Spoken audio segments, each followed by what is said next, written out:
तो क्या हाल है आपके। तो आज मैं बात करने जा रहा हूँ मेरी प्रेम कहानी के बारे में। खैर कहानी तो ये तुम्हें लगेगी क्योंकि मैं तुम्हें कहानी की तरह ही बताऊंगा, लेकिन जब ये घटना हमारे साथ घटी थी ना तब हमारी फिल्म शूट हो गई थी, वो भी विदाउट कैमरा। मतलब मुझे आज भी ये सोच के शर्म आती है कि यार मैं पहले कैसा गाय था और आज कैसा हूँ। तो मैं सच बताऊं क्या? तू चुप हो जा हराम को, 8 नंबर का जूता खींच के मारूंगा, 10 नंबर जैसा हो जाएगा मुंह। नहीं मैं बताऊंगा ना। तू पहले भी जूतिया था, आज भी जूतिया है, बिल्कुल ऑर्गेनिक जूतिया। बहुत ज्यादा बोल रहा है तू साले, बगल की बदबू सुंघा के प्राण हर लूंगा तेरे। तो नाखून चबाना बंद करो। क्यों तेरे नाखून चबा रहे हैं? बता ना, तेरे नाखून चबा रहे हैं क्या? गजब बेइज्जती है। तो आओ शुरू करते हैं बिना किसी चूतिया।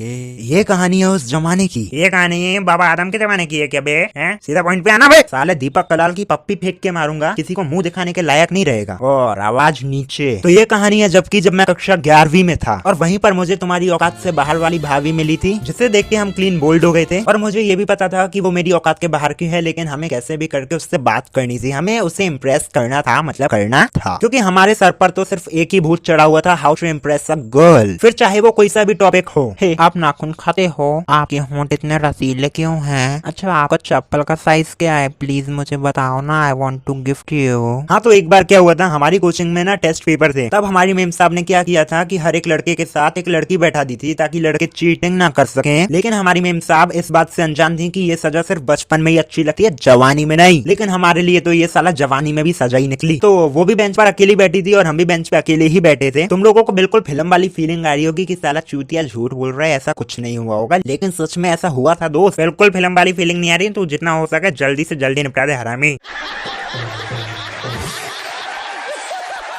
मतलब तू साले वहाँ पर भी अकेला बैठा था, यहाँ पर भी अकेला बैठा है। साले तू जिंदगी में अकेला ही आया है क्या? ऐसी गंदी बातें तुझे कौन सिखाता है हरामखोर? हैं यार, मुंह पे बेइज्जती मत किया कर यार, बहुत बुरा लगता है यार मेरे को। Try to understand my problem. हाँ तो उस लड़की के साथ कोई मनहूस लड़का नहीं बैठा था और मेरे अंदर तीव्र इच्छा थी कि मैं उसके साथ जाके बैठ जाऊं, लेकिन वो मेरी दिल की इच्छा आज भी मेरे दिल में ही रह गई है। क्यों? क्योंकि हमारी फटी पड़ी थी, क्योंकि आज तक हमने किसी लड़की को हाथ तक नहीं लगाया और यहाँ पर तो उसके साथ बैठने का गेम चल रहा है आयुष भाई। बस इसी सोच के चक्कर में आज तक मैं उसके साथ नहीं बैठ पाया, लेकिन तभी एक हरामी लड़का आया और उसके साथ तुरंत बैठ गया बिना सोचे समझे, और हम सारे सहलाते रह गए। मतलब हमारी जिंदगी कितनी बड़ी मजाक है वो हमें 11वीं कक्षा में ही पता चल गया था। लेकिन बाबा उसके पास से जो पॉइंट क्रीम की खुशबू आ रही थी ना, हाथ सूंघ के मन तरोताजा हो गया था। ठीक उसके बाद मैंने अपनी टी शर्ट के अंदर झाँका और मेरे मन की धज्जियां उड़ गई। हाँ तो वो नहा के नहीं आई होगी भाई, निराश मत हो इस बात के लिए। साले चकोटी बेलन फेंक के मारूंगा, बिल्कुल तवा की तरह मुंह हो जाएगा, और इस बार सच में मार भी दूंगा, झूठ नहीं बोल रहा हूँ।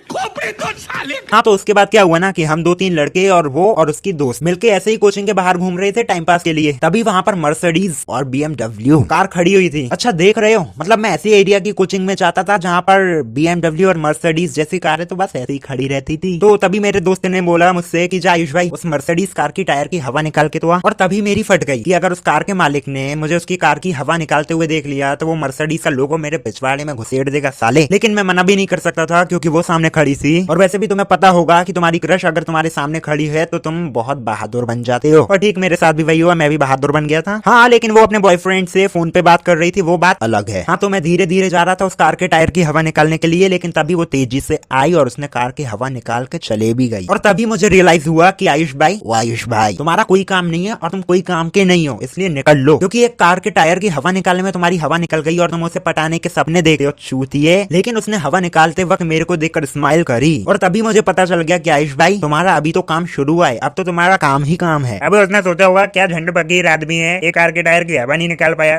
पता है कभी कभी मुझे ऐसा लगता है कि तू सही बोलता है, क्योंकि आजकल लड़कों की क्या सोच है कि अगर कोई लड़की ने तुम्हें देखकर स्माइल कर रहा है इसका मतलब वो तुम में इंटरेस्टेड है, लेकिन ऐसा बिल्कुल भी सत्य नहीं है दोस्त। ये बस तुम्हारा एक भ्रम होता है जो कि बहुत जल्दी टूट जाएगा, इसलिए इस माया जाल में मत फंसना। जीता जाता एग्जाम्पल बोल रहा है तुम्हारे सामने। अच्छा ये तो तुम्हें पता चल ही गया है कि वो मेरी पहली नजर में ही मेरी क्रश बन चुकी थी। अब बस मुझे उसका सिर्फ नाम पता करना था, और अब वो मैं कैसे करूं, क्योंकि मैं किसी से जाके डायरेक्ट तो पूछ नहीं सकता था। हाँ क्योंकि तेरी फटती थी। सही बात है। ओए तेरे को पता है कि वो गोरी मैम का नाम क्या है? अरे भाई तेरे को पता है कि वो लड़की जैसी शक्ल की लड़की का नाम क्या है? हाँ तो तब मैंने अपनाई निंजा टेक्निक। बस मुझे सिर्फ एक ही उम्मीद थी कि मैडम उसे झट से उसके नाम से पुकारे और मैं फट से लिख लूं। लेकिन तुम्हें तो पता ही है दोस्तों कि सक्सेस इतनी जल्दी नहीं मिलती है, लेकिन मुझे ये भी पता था कि मैं इतनी जल्दी हार नहीं मानूंगा, क्योंकि वो बहुत बड़ा सबूत दे चुकी थी यार, मेरे को देख के स्माइल कर दिया था और हम वहीं फ्लैट हो गए थे बस। लेकिन तुम्हें ये भी पता होगा कि कोई भी कोचिंग में पिन ड्रॉप साइलेंस नहीं होता है। तो फिर मेरी कोचिंग में भी कैसे हो सकता था, क्योंकि मेरी कोचिंग में भी हरामी बच्चे भरे पड़े हैं, ऐसे शोर मचा रहे थे जैसे कि वो साला किसी के मैयत में गए हों। और ठीक उसी वक्त मैडम जी ने उसको उसके नाम से पुकारा और मैंने सुना, पूरा नहीं, थोड़ा बहुत सुन लिया था, काफी हद तक सुन लिया था। लेकिन फिर क्या, मैंने उसे स्टॉक करना शुरू कर दिया। अब मुझे उसका एग्जैक्टली नाम क्या था वो तो मुझे पता नहीं था। फिर क्या, उसी के नाम से मैंने सिमिलर नाम सर्च करे और फाइनली वो मुझे मिल गई गाइस, जिंदगी में नहीं, इंस्टाग्राम पर। और तब मुझे पता चल गया कि आयुष भाई तुम टैलेंटलेस नहीं हो, तुम में भी टैलेंट है। बिना नाम जाने वाली लड़की को सर्च करके निकाल दो।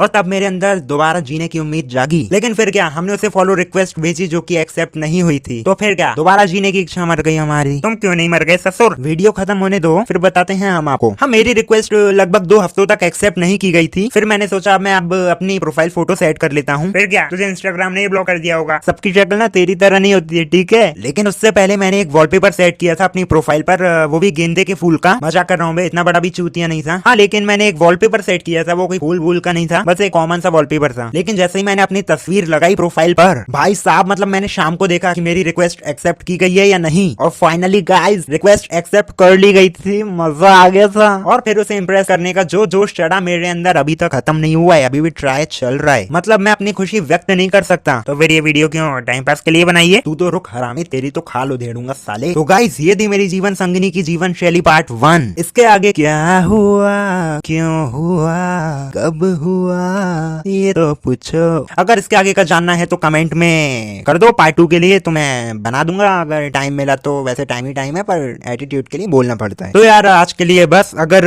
वीडियो पसंद आई हो ना यार, तो लाइक तो बनता है बॉस। देखो मुझे पता है कि मुफ्त का मलिदा पेलना अच्छी बात होती है, लेकिन हर जगह पेलना ये भी अच्छी बात नहीं होती है दोस्तों। यार लाइक कर देना वीडियो को, है ना। और अगर चैनल पे पहली बार आए हो तो सब्सक्राइब कर दो, है ना। और जो ऑलरेडी सब्सक्राइब कर चुके हैं उनके लिए शुक्रिया। ठीक है, बाय।